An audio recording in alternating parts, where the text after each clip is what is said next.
The problem: Jason was 18, lanky, a little awkward, and used to being the little brother. His big sister Sarah, 26, was the family's golden child, radiant, confident, and meticulously planning her perfect wedding. With the big day just a week away, their house was a whirlwind of joyful chaos, a world away from Jason's quiet corner of video games. But one evening, that chaos came to a halt. Jason found Sarah slumped at the dining table, her usual confidence gone, her eyes red from crying. The perfect seating chart was crumpled in her hand. Sarah, what's wrong? It's Emily. She was in a car accident. She'll be okay, but her leg is broken. She can't be my bridesmaid anymore. That sucks, but trying to be helpful, he offered a clumsy solution. Can't you just replace her? Replace her? With who, Jason? There's no one else. The wedding's in a week. The dresses are tailored. The photos are choreographed. Everything was perfect. Now it's ruined. Their mom, listening from the kitchen, turned around with a sly smile. It's not ruined, sweetie. We still have Jason. Wait, what? You heard me. You're close in size to Emily. With a little adjustment to the dress, you could fill in. The suggestion hung in the air. Sarah's eyes widened, and a choked, watery laugh escaped her. No way. Jason as a bridesmaid, that's insane. But as she looked at her brother, desperation replaced her disbelief. Her voice became a raw, pleading whisper. Actually, it could work. Jason, please. You'd save me. You'd save my wedding. Jason stared back, his mind reeling. You want me in a dress at your wedding? Day 1. The waxing salon. Sarah wasted no time. The very next morning, she marched a reluctant Jason into a bustling salon. The technician, a cheerful woman in her 40s, raised her brows when Sarah explained the mission. First time, huh? Don't worry, honey, I've seen it all. And hopefully the last. The technician just chuckled. The next hour was a blur of warm wax and sharp, stinging pulls. Sarah giggled, documenting the ordeal on her phone as Jason winced through every strip. Arms, legs, even his chest. By the end, his skin was red, sensitive but undeniably smooth.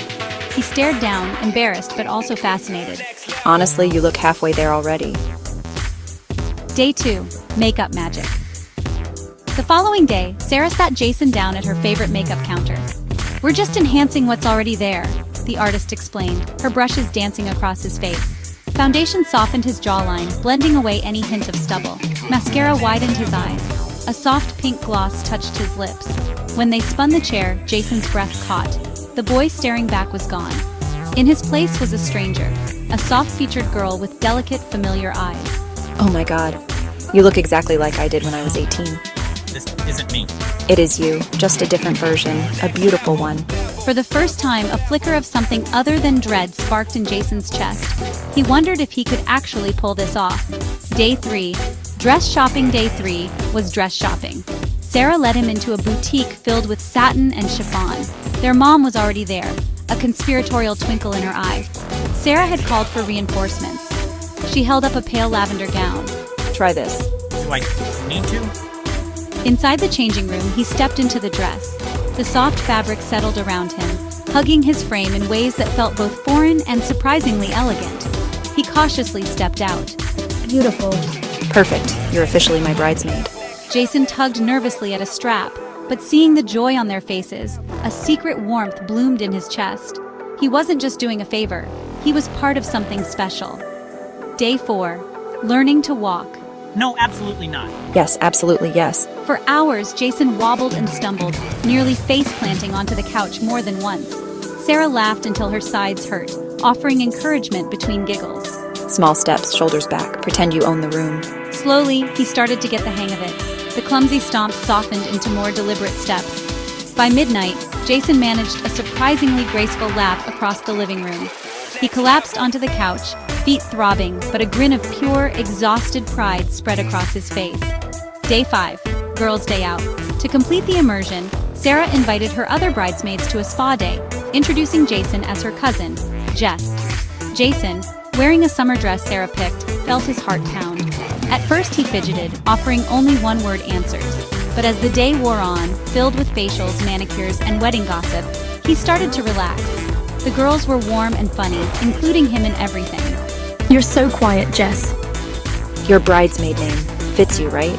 Jason chuckled nervously, but the girls kept calling him Jess all day. They asked Jess for her opinion on flowers and shared stories about terrible dates. And oddly, he didn't mind.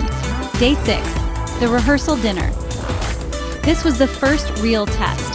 Standing with the other bridesmaids in his lavender gown, Jason felt a terrifying cocktail of nerves and excitement. He saw a few curious glances, but most guests were completely oblivious.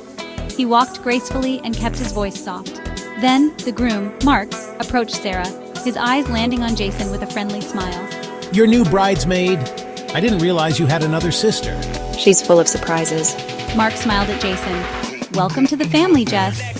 Jason blushed deeply, but managed a small grateful smile and held his head high. In that moment, accepted without question, he wasn't just a brother in a dress. He was Jess, and for the first time he truly felt like he belonged. Day 7, the wedding. A nervous, excited energy filled the bridal suite. Jason, now fully Jess, sat perfectly still, watching in the mirror as soft curls framed a face he barely recognized. The final touches of mascara and blush completed a transformation that felt both surreal and surprisingly natural. He was ready. When he stood, the lavender gown settled around him. He stepped into the heels, the click on the hardwood floor sounding surprisingly confident. When Sarah saw him, her eyes welled with tears. She hugged him tight. I couldn't have done this without you. You saved me, Jess. The words hit Jason with unexpected force. He swallowed hard, a lump forming in his throat, touched beyond words. During the ceremony, he took his place with the other bridesmaids, the bouquet in his hands a tangible symbol of his role.